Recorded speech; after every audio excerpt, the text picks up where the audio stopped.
है, लेकिन वर्किंग होने के बाद भी आपको डेली के 6 to 7 आवर आपको अपनी स्टडी के लिए देने ही पड़ेंगे। अब वो 6।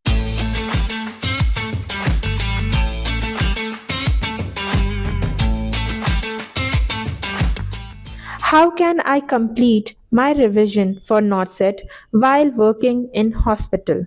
तो देखिए, आप वर्किंग हो एएसआईसी में, ठीक है, लेकिन वर्किंग होने के बाद भी आपको डेली के 6 to 7 आवर आपको अपनी स्टडी के लिए देने ही पड़ेंगे। अब वो 6 to 7 आवर्स आप ईएसआईसी में जब वर्किंग हो उस टाइम पे 1 to 2 आवर्स निकाल लीजिए। बाकी के 4 to 5 आवर्स हैं वो आप अपने घर पे निकालिए, लेकिन आपको निकालने ही पड़ेंगे, क्योंकि अभी उतना टाइम नहीं बचा है नोट सेट के लिए कि अपन 2-3 घंटे पढ़ के नोट सेट को निकाल सके। क्लियर है? तो ठीक है देखिए, मैम। सबसे फर्स्ट प्लान आपका ये रहने वाला है मित्तल, कि आपको इस नवंबर के मंथ में और दिसंबर के मंथ में अपना रिवीजन कंप्लीट करना है फर्स्ट। वो आप कैसे करोगे वो मैं आपको बताती हूँ। कि आपने अपने जो भी हैंड रिटन नोट्स बना रखे हैं ना, 6 मेजर सब्जेक्ट के, 6 मेजर सब्जेक्ट यानी कि ओबीजी, सीएचएन, पीडियाट्रिक, एमएसएन, साइकेट्रिक और एफओएन, ये 6 मेजर सब्जेक्ट पे आपको फोकस करना है। आप ये जो 50 डेज का टाइम ड्यूरेशन है उसको आपको डिवाइड करना है इस तरीके से कि मान के चलिए आपने ओबीजी को 10 डेज का टाइम दिया, तो 10 डेज तक आपको ओनली ओबीजी ही पढ़नी है, और ओबीजी के आपके जो नोट्स हैं उनको एक बार रिवाइज करना है। समझ में आ रही है आपको चीज? इस तरीके से आपको करना है। इस तरीके से अपनी 6 मेजर सब्जेक्ट को आप 50 डेज में डिवाइड कर लेना, कि मेरा किस सब्जेक्ट को ज्यादा टाइम लगेगा, किस सब्जेक्ट को कम टाइम लगेगा, अपने अकॉर्डिंग। हाँ ओके, मैम। तो रिवीजन आपको करना है अपने हैंड रिटन नोट से।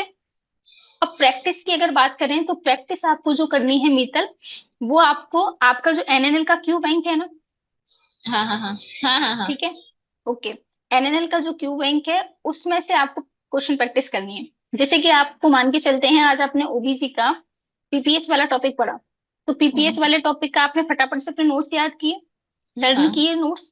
नोट्स हाँ। लर्न करने के बाद आप क्या जाओगे, क्यू बैंक में जाओगे, क्यू बैंक में जाके उसके क्वेश्चन निकाल दोगे, बस ये हम्म। चीज आपको करनी है, ठीक है।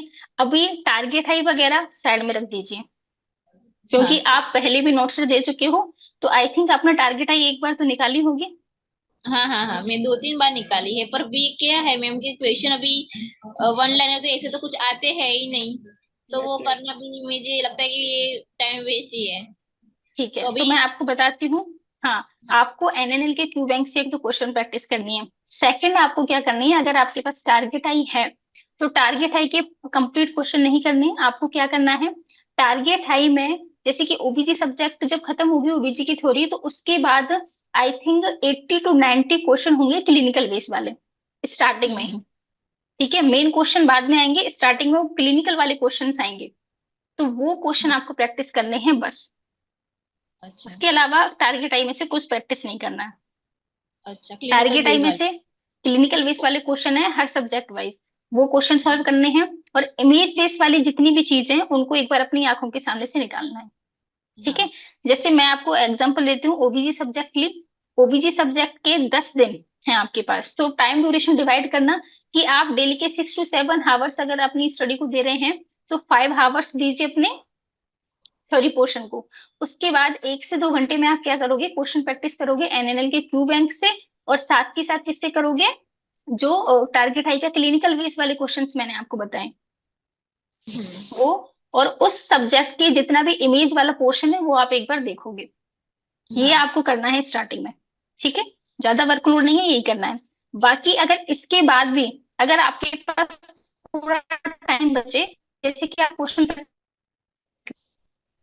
नोट की, तो डेली के 20 से 30 क्वेश्चन उन पीवाईक्यू से निकाल लेना, जिससे कि आपको थोड़ा सा आइडिया लगता रहे। ओके, ये आपको करना है। क्लियर है यहाँ तक? हाँ सेकंड आपको क्या करना है मीतल, जैसे ही जैन मंथ स्टार्ट होगा, अब जैन में आपको अप्रोक्स 30 डेज का टाइम ड्यूरेशन मिलेगा। इसके अंदर आपको क्या करना है, कि वही अपनी जो 6 मेजर सब्जेक्ट है उनको डिवाइड करना 30 डेज के अंदर। ये 6 मेजर सब्जेक्ट आपने पहले कंप्लीट की थी 50 डेज के अंदर, अब इनका टाइम ड्यूरेशन कम कर लेना, इनको 30 डेज में डिवाइड कर देना। ठीक है, रिवीजन के लिए अपने हैंड रिटन नोट्स रिवाइज करने हैं। लेकिन अब जनवरी मंथ में आपको क्वेश्चन प्रैक्टिस जो है वो सॉन्डर्स से करनी है, अच्छा। सॉन्डर्स एंड ओमेगा से। कहाँ से करोगे, सॉन्डर्स हाँ एंड ओमेगा से आपको क्वेश्चन प्रैक्टिस करनी है। हाँ क्लियर है? नेक्स्ट आता है आपका फेब मंथ। फेब में आपको क्या करना है, सेम रिवीजन किससे करना है, अपने जो हैंड रिटन नोट्स हैं उनको वापस से रिवाइज करना है। ठीक है, ये हाँ। आपका थर्ड रिवीजन होगा। अब यहाँ पर जब क्वेश्चन प्रैक्टिस करोगे वो आप स्टार्ट कर दोगे अपनी एनएलएल की टेस्ट सीरीज। डेली का एक टेस्ट आपको देना है। देखो आप टारगेट आई के जो क्वेश्चन थे इंपॉर्टेंट वो कर चुके, क्यू बैंक वाले क्वेश्चन कर चुके, सोंडर्स निकाल चुके एंड ओमेगा निकाल चुके। ठीक है, अब आपको जरूरत है एक टेस्ट सीरीज की जिसमें इन सभी क्वेश्चंस का एक समअप हो, एक जगह आपको सारे क्वेश्चंस मिले। तो एनएलएल का डेली का एक टेस्ट निकालो। ठीक है, उसके बाद अपना जो रिवीजन पोर्शन है वो चल ही रहा है आपका, डिवाइड करके हर सब्जेक्ट को वो रिवीजन आपको करना है। क्लियर है यहाँ तक? नेक्स्ट आता है आपका मार्च मंथ। मार्च में क्या करोगे आप, वापस से अपन को रिवीजन करना है, लेकिन अब रिवीजन अपन को थोड़ा सा स्मार्ट अप्रोच के साथ करना है। लास्ट टाइम आपने गलती की कि आपने फास्टे क्लासेस नहीं ज्वाइन की।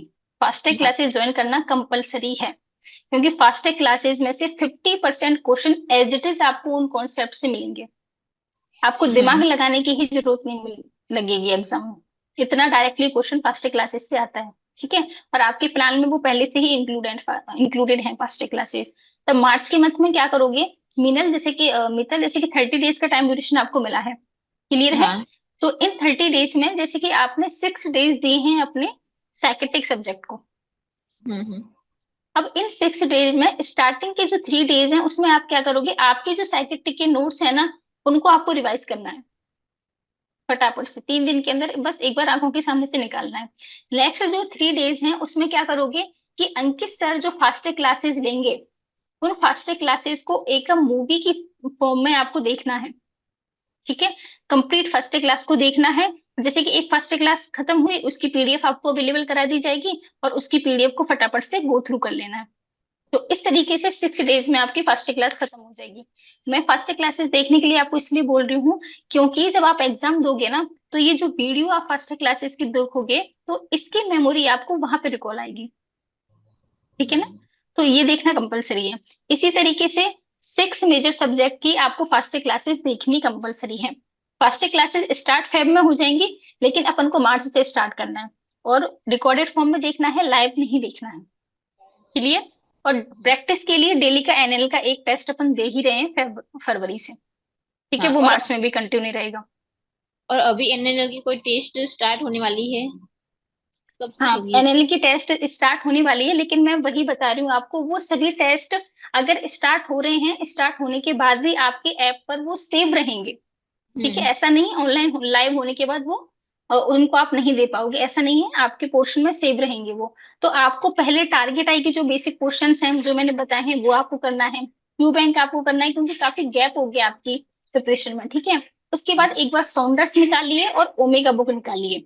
हाँ। ठीक है, ओमेगा और साउंडर्स में दोनों में मिला के अप्रोक्स 1500 क्वेश्चन है, उससे ज्यादा नहीं है।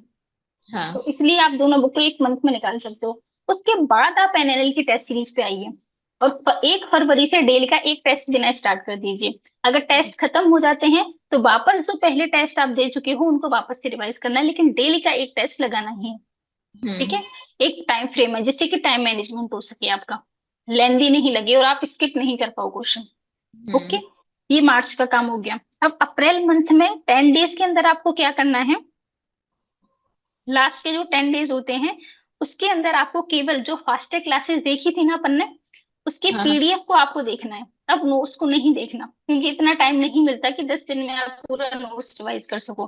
तो फास्टे क्लासेस की जो पीडीएफ है वो आपको देखनी है। साथ के साथ लास्ट 3 नोट सेट के पीवाईक्यू वाले जो एग्जाम पेपर हैं वो आपको देखकर ही जाने हैं, क्योंकि लास्ट नोट सेट में से 5 to 6 question as it is repeat होते हैं। हाँ, क्लियर?